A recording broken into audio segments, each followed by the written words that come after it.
guys, it's Julie Spencer, author of the Buxton Peak series. We are working our way through Buxton Peak, the early years, and we're starting into chapter 16.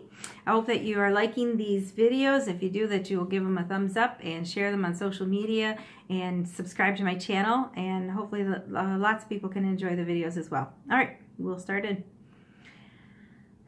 Buxton Peak, the early years, chapter 16, Have a Little Patience. Jimmy! Sasha jumped off the sofa and stepped in front of her little brother. You can't say stuff like that. We, totally just met. On our missions. Yeah, but he's Ian Taylor. Jimmy ignored his sister, trying to see around her and push past her. Can I have your autograph? Of course, Ian said. He stood from the piano bench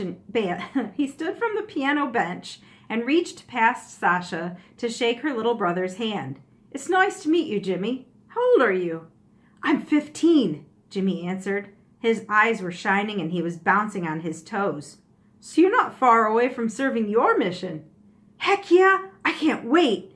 Maybe I'll meet someone famous while I'm on my mission. Maybe you'll have the opportunity to teach the gospel, Ian suggested. Duh, Jimmy said. Their mom came into the room as well, and Jimmy took a step back so Maggie Larson could give Ian a hug. It's nice to meet you, Ian. Likewise, Sister Larson. Ian nodded almost regally. Thank you for letting us visit your lovely home. Have to admit, I'm quite surprised to have two boys show up when our little girl has only been home 3 weeks. Your daughter was one of the few people who was nice to me before finding out I was famous, Ian explained, smiling over at Sasha. I really appreciated it. He was pretending to be super shy and geeky, Sasha said, but I saw right through his act. Heck, I'm the only person who recognized him, Ed piped in. It's funny, I didn't, Sasha giggled. I own both of his first CDs. You do? How embarrassing, Ian cringed. You haven't let your mom and dad listen to them, have you? Are they that bad? Sasha's mom folded her arms and pursed her lips, clearly teasing Ian. My second CD is, how should I say this? Not what you'd expect from a returned missionary. Well, good thing it came out before your mission, Maggie said. People can change. Ian felt his neck and face heat up, and he shuffled his feet. He decided to return to Jimmy's request and looked over at Sasha's little brother. Do you have something you'd like me to sign? Oh, will you sign my guitar? Jimmy didn't wait for an answer, but ran up the stairs, feet pounding on the hardwood. Sorry, Sasha cringed. Your brother plays guitar? Ian cocked his head to the side. You didn't tell me that. Sasha shrugged. Slipped my mind. Footsteps pounded down the stairs again, and Jimmy came back carrying a very basic, inexpensive guitar. Ian almost cringed, but rested the cheap guitar in his hands and sat on the couch. He reached for the Sharpie marker Jimmy held out, but hesitated. You know, we should jam together sometime. Ian glanced up at Ed and raised his chin. Ed immediately left the room, and the front door shut behind him. Really? Jimmy bounced on the couch beside Ian. I'm not very good. Have you taken lessons? Ian leaned over and signed the cheap wood in sweeping letters. Weird signing my full name again. Is this the first autograph you've signed since you got home from your mission? 2 days ago? Ian laughed and clicked the cap of the Sharpie back into place. Yes, this is the first. The front door opened and Ed came back inside carrying a black guitar case, which Ian knew contained a much higher quality guitar than the one he held. Ian always kept a guitar with him. Ed carefully placed it on the low table before him and unceremoniously unclipped the latches and lifted the lid. Ian's hands twitched to lift the beautiful mahogany and set aside the cheap wood in his hands. Instead, he nodded to Jimmy. Why don't you use mine since I'm already holding yours? Really? Jimmy's eyes widened and his mouth became a gaping hole. He reached cautiously forward and lifted the instrument from its case. The warm feeling his reaction gave Ian made the whole situation worthwhile. While Jimmy fiddled with the strap on Ian's guitar, Ian strummed a few chords on Jimmy's, adjusting knobs, tightening strings, and loosening others. He reached into his own case and took a little kit from which he pulled a tiny screwdriver that he used to lift the truss rod cover. He mumbled to Jimmy, "Do you prefer a high action on your guitar?" "Oh, yeah, I like action," Jimmy nodded emphatically. No, I mean," Ian realized from Jimmy's answer that he had no idea what Ian meant, so he took it upon himself to pick up the nut driver and turn the truss an eighth turn. He tuned the guitar again and let it rest while explaining to Jimmy what he was doing. The height of the strings above the fretboard can affect the comfort and playability of a guitar. It needs to be high enough so it doesn't buzz, but low enough so it doesn't feel clunky or uncomfortable. I'll show you." Jimmy leaned over and watched intently as Ian turned the truss rod again and then put the nut driver back and screwed the cover back on. Ian pointed to the white piece on the neck. "The nut looks fine, which is good because high action at the nut can be particularly bad. It makes the whole guitar uncomfortable." "Wow," Jimmy's eyes were wide. "I didn't know any of this." "Now, last we're going to check the bridge," Ian said. He reached over and pointed to his own guitar, which still rested in Jimmy's lap. "See, this white piece right here? It's the saddle. Mine is made of bone, and yours over here is a synthetic material." "Is that bad?" Jimmy bit his lip and his shoulders sunk. "It's just a less expensive version, that's all." Ian shrugged, not wanting to deflate his hopes any more than they already were. "You wouldn't want to start out with anything too fancy anyway. You have to learn the basics first." "I've been taking lessons for a couple of years." Jimmy sat up a little straighter. "Oh, good. Let's get this saddle adjusted so we can jam." Ian used a ruler to show Jimmy how high the strings were. "We're going to detune the guitar and remove the strings." "What?" Jimmy's jaw dropped.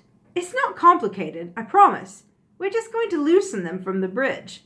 Never take the strings off the tuners. It's a nightmare to get them back on." He looked up at Sasha. "Not that I've ever tried it." "Yeah, right," Sasha said. She bit her lower lip and winked at Ian. He caught her father's eye and pulled his attention back to Jimmy.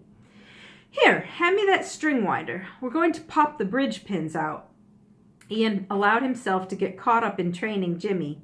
He was having more fun than he thought he would. This may even win some points with Sasha's dad. "We don't have to remove them all. Just need enough space to slide the saddle out. Probably just the bottom 3 pins. There we go." Ian held up the little white piece for Jimmy to inspect. "What do you do to it?" Jimmy asked. "We're just going to brush it across a little sandpaper and put it back on the guitar. You don't want to sand it down too much, just a little." Jimmy nodded as Ian finished up and slid the saddle back into the bridge slot. A quick twist with the string winder, and each string was back in place. Ian tuned the guitar again and smiled. "Much better," Ian said. He locked eyes with Jimmy. "Are you ready?" "What are you going to play?" "Do you like rock ballads?" Jimmy nodded. "One of my favorite bands from the 80s was Guns N' Roses. Do you know the song Patience? It has a simple riff that you can strum, and then I'll add in some of the embellishments." "You can be Slash," Jimmy grinned. "As long as you don't make me grow my hair out real fluffy-like," Ian said, feigning seriousness. He nudged Jimmy with his knee to let him know he was teasing. "All right, let's get the basic riff going." It only took a few minutes for Jimmy to catch on, and soon Ian was adding in a few more complicated bits and pieces. When he added in the vocals, he couldn't help glancing up at Sasha. It was different to play a love song and flirt with a girl. He'd been holding back for 2 years, trying not to sing too loudly or passionately, even when only singing hymns. He didn't want to draw attention to himself. He was out of practice, and his voice even cracked a couple of times. Sasha didn't seem to notice. Her eyes were alight as she perched on the edge of her seat. So distracting, Ian thought. He pulled himself back on task. "That was very good, mate," Ian said. He stopped playing and patted Jimmy on the shoulder. "Get any better and I'll be hiring you to join my band." Jimmy's face turned red and Sasha snickered. She coughed to hide her laughter. Ian shook his head and wrinkled his nose at her, and she pursed her lips. "Shutting up," she said. "You know," Ian started, "now that you're getting better at playing, you're going to need a nicer guitar." "Maybe I can ask for one for my 16th birthday," Jimmy said, looking up at his dad. "Or you could just keep that one," Ian suggested. He raised his eyebrows in mock innocence as if he hadn't been planning this since the first time he allowed Jimmy to hold the fine instrument. It's one of my extras. That's a little bit excessive, don't you think? Clayton Larson asked, his tone pointed. Really, Ian said, I have like a dozen guitars. It's not a big deal, really. Can I, Dad? Jimmy's hopeful expression was complete with puppy dog eyes. How could a dad resist? I guess. Ian looked over at Sasha, whose jaw had dropped. He decided it was time to give her a little more of his attention. Sasha, want to go for a little walk with me? Ian glanced up at her father and blinked his eyes, trying to look innocent.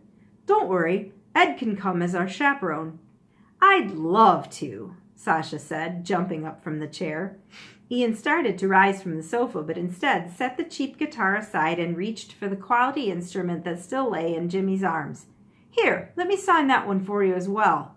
Really? Jimmy looked up at Ian with wide eyes. Ian scrawled his name, capped the Sharpie, and tousled Ian's hair. Enjoy. Thanks, Ian. Jimmy began quietly strumming his new guitar again, and Ian followed Sasha onto the front porch. It was very nice to meet you, brother and sister Larson, Ian said, turning back to shake their hands. I'll try to make it back around during my next break. Not sure how soon that will be. You're welcome any time, Ian. Maggie leaned against her husband and he wrapped his arms around her. Sasha stepped off the porch with Ian. Oh, hey! Ian turned back around. I'll get the four of you tickets to our concert in Manchester. I think that's on the 27th. Is that right, Ed? I believe so, yes. Ed pulled out his smartphone and scrolled to his calendar. Yes, that's correct. At the Manchester Arena. Would you like me to make the arrangements? That would be great, Ian said. He stopped himself and looked up at the Larsons, not wanting to make any assumptions. If you'd like to come. That's very kind of you, Ian, said Sasha's dad. Thank you. Ian bounded back up the stairs and shook Clayton's hand one more time. I really enjoy getting to meet your family, Brother Larson. He looked Sasha's dad in the eye, man to man. Then he hugged her mom one more time. I'll get y'all backstage passes, too. We'll send a limo so you can travel in style. Oh, that's not necessary, son. Clayton creased his brows. Well, actually, it sort of is, Ian explained. There's so much security at the concerts. If you don't have extra access, or special access, it would be nearly impossible to get backstage. Trust me, it'll be easier this way. Whatever you say, you're the expert. Sasha cleared her throat, and Ian flipped around and batted his eyelashes at her. He bounded down the porch steps, took her hand, and winked at her. So, you're going to show me around backstage, huh? Sasha pulled herself up close to Ian's arm as they walked towards Ed's car and out of earshot from her parents. Will you introduce me to your band, too? Yeah, if you promise not to run off with Kai. Is he the womanizer? She nudged her shoulder against his. Ian leaned his head back and laughed. I'm going to tell him you said that. Ian tickled her under her arms, and when she squirmed, he wrapped both arms around her, pulling her close. Feels so good to touch you, he said. Have you wanted to for a long time? Sasha breathed. You know what I've really wanted to do was touch your hair, Ian said, turning her around to face him. My hair? Sasha pushed him away with a flirty pout. I wanted to see if your hair was as soft as it looks, Ian explained. She pulled herself back toward him. Well, is it? Ian held her eyes with his and reached his right hand up to grasp one long curl between his fingers. Uh-huh. I have never been so turned on in my life, Sasha whispered. Sasha! Ian pushed her away playfully. You can't say stuff like that to me. I've been home from my mission like less than 2 days. I'm leaving now. Wait, don't go. I was just teasing. Sasha pulled his hand back into hers, pleading with her eyes. He relaxed again, but bit his lower lip. But you weren't teasing. Ian leaned over and whispered in her ear. And that's why I have to leave, because you and I are going to need a little patience. I can be patient, Sasha whispered back. Good. And I'll see you on the 27th, okay? He held her hand in his as long as he could before opening the passenger door. I'll be the one stepping out of the limo, she teased him with her coy eyebrows. And I'll be the one hoping you don't leave with Kai, Ian said, climbing into the car. Very funny, Ian, Sasha called after him. They waved at one another as Ed backed the car out of her driveway. Did she say what I think she said? Ed asked. Yep, Ian bit his lower lip. I'm getting you out of here before you get yourself into any more trouble. Ed shoved Ian's shoulder. It's going to be a lot more difficult to be your bodyguard than your missionary companion, isn't it? But I will pay you very well. Fair enough, Ed acknowledged, pulling out onto the highway, leaving the first of many advances in the rearview mirror. All right, that was the end of chapter 16. I hope you're enjoying the videos, and I hope that you'll give them a thumbs up and subscribe to my channel and share the videos on social media so that others can enjoy them too. All right, next time we will get into chapter 17, which is called The Stars Aligned. See you next time.